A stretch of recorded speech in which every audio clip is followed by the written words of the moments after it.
और उधर कजाकिस्तान के जंगलों में लगी आग में 14 लोगों की मौत हो गई, जो मध्य एशियाई देश में इस तरह का सबसे बड़ा आंकड़ा है। हालांकि कजाकिस्तान के आपातकालीन हालात मंत्रालय ने यह भी बताया कि इस घटना में 316 लोगों की जान बचाई गई है।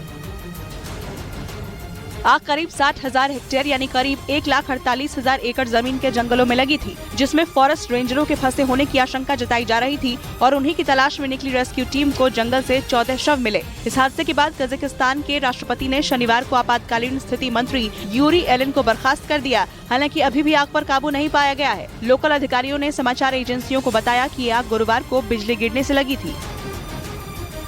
और उधर इंडोनेशिया में एक ज्वालामुखी फट पड़ी, जिसमें दावा किया गया कि 3 किलोमीटर की ऊंचाई तक राख फैल गई है। ज्वालामुखी में रह रहकर विस्फोट हो रहा है और अब तक ये ज्वालामुखी 7 से ज्यादा बार फट चुकी है। स्थानीय प्रशासन के मुताबिक 2018 में जावा और सुमात्रा के तटों पर आई सुनामी से पहाड़ टूटने से जो विस्फोट हुआ था, उसके बाद ये सबसे लंबा विस्फोट है।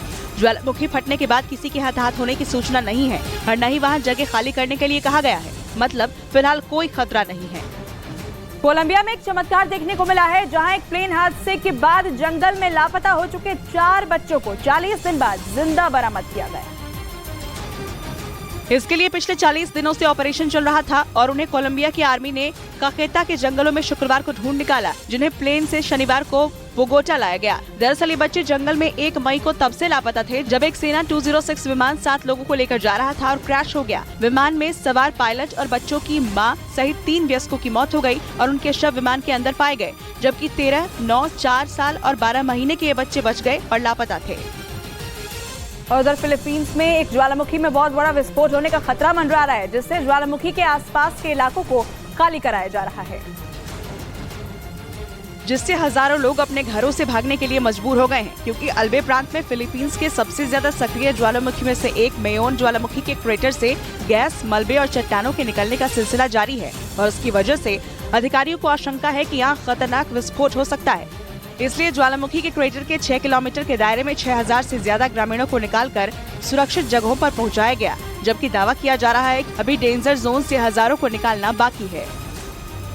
ताइवान को लगातार चीन से खतरा महसूस हो रहा है और इसी के लिए वो सैन्य तैयारियों को मजबूत करने में लगा है। शनिवार को ताइवान के तट रक्षकों ने देश के राष्ट्रीय महासागर दिवस के अवसर पर अभ्यास किया। अलग अलग जगहों पर हुए इन अभ्यासों में एक काओशुंग के दक्षिणी शहर में हुआ, जहां समुद्र और हवा के रास्ते होने वाले हमलों को नाकाम करने की कोशिश की गई। इस मौके पर ताइवान की राष्ट्रपति साई इंग वेन ने कहा कि बदलते माहौल में हमें अपने तटों की रक्षा सुनिश्चित करनी है।